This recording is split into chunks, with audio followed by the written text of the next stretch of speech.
রক্তদানে এগিয়ে এলেন জিবি হাসপাতালের ব্লাড ব্যাংকের ডাক্তার সহ অন্যান্য কর্মীরা।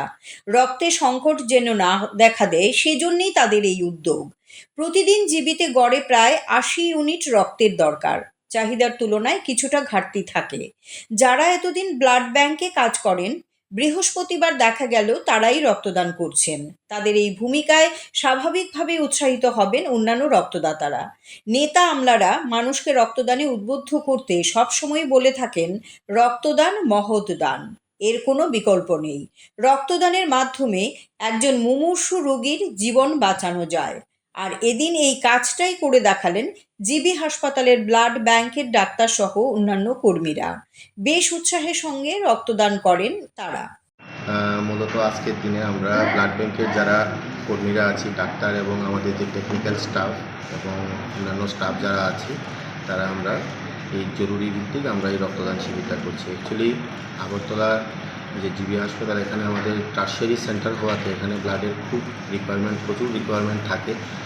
তো পোস্ট পূজা, যেমন পূজার পরবর্তী সময়, এই সময়টায় একটু নাম্বার অফ ক্যাম্পস একটু কম হওয়াতে, আর বিশেষ করে এখানে যেহেতু টার্সিয়ারি হেলথ সেন্টার, সারা ত্রিপুরা থেকে সমস্ত খারাপ খারাপ কেসগুলো আসছে এবং সেখানে এই জিবি হাসপাতালে বিভিন্ন সুপার স্পেশালিটি ইউনিট আছে, তাদের অনেক রক্তের প্রয়োজন হয়। গাইনি কেস আছে, তাদের রক্তের প্রয়োজন হয়। তারপর আমাদের ক্যান্সার হাসপাতাল আছে, সেখানে রক্তের প্রয়োজন হচ্ছে অনেক। তো সেই কারণে আমাদের অ্যাট প্রেজেন্ট একটু রক্তের ক্রাইসিস আছে, সংকট চলছে স্পেসিফিক।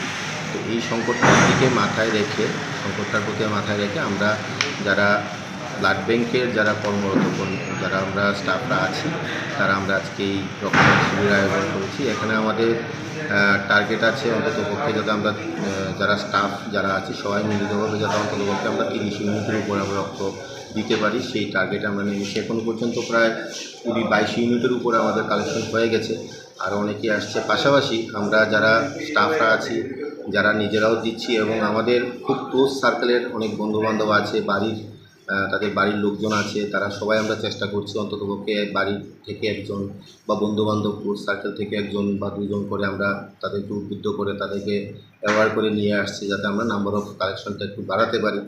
তাই যেহেতু রক্তের প্রয়োজন প্রচুর, তো আমাদের এই স্বল্প প্রয়াস, আমরা চাই এই স্বল্প প্রয়াসের মাধ্যমে আমরা অন্ততপক্ষে সাধারণ মানুষকে আমরা কিছুটা হলেও সাহায্য করতে পারি। এমনিতে স্যার ব্লাড ব্যাংকে ডেলি মানে কত ইউনিট রক্ত প্রয়োজন হয়? টার্সিয়ারি হেলথ সেন্টার এখানে অ্যাভারেজলি প্রায় প্রতিদিন 80 থেকে 100 ইউনিটের উপরে ব্লাড রিকোয়ারমেন্ট। কোনোদিন সেটা 100 ক্রস করে যায় না, হয়তো ন্যাচারালি অ্যাভারেজ 70 থেকে 80 ইউনিট ব্লাড আমাদের প্রয়োজন হয়। কম্পোনেন্ট আছে সেখানে, কম্পোনেন্ট বেসড যেহেতু প্রত্যেক দিন মানে যোগান কীরকম? যোগান দেখেন, কালেকশন, নাম্বার অফ কালেকশন তো হচ্ছে রিপ্লেসমেন্টের মাধ্যমে আমরা সেগুলো সংগ্রহ করছি। পাশাপাশি কিছু কিছু ক্যাম্প হয়, সেগুলো থেকে কিছু কিছু আসে। তো যেহেতু চাহিদা অনেক বেশি, সেই অনুপাতে যোগান ন্যাচারালি একটু আমাদের কম হচ্ছে, যার কারণে আমাদের রিপ্লেসমেন্টের উপরে কিছুটা নির্ভরশীল হতে হচ্ছে। সেটাকে আমরা মিলিয়ে, এখন ইমার্জেন্সি পেশেন্ট অনেকে আসছে দূর দূরান্ত থেকে, তারা সঙ্গে সঙ্গে ডোনার অ্যারেঞ্জ করতে পারছে না, তো সেই জায়গাটা আমরা হেল্প করতে চেষ্টা করছি। তারপর তারা ডোনার সংগ্রহ করছে, ওখান থেকে তাদেরকে আমরা কালেকশন করছি, আবার সেই ইউনিটে অন্যান্য পেশেন্টকে আমরা হেল্প করতে চেষ্টা করছি।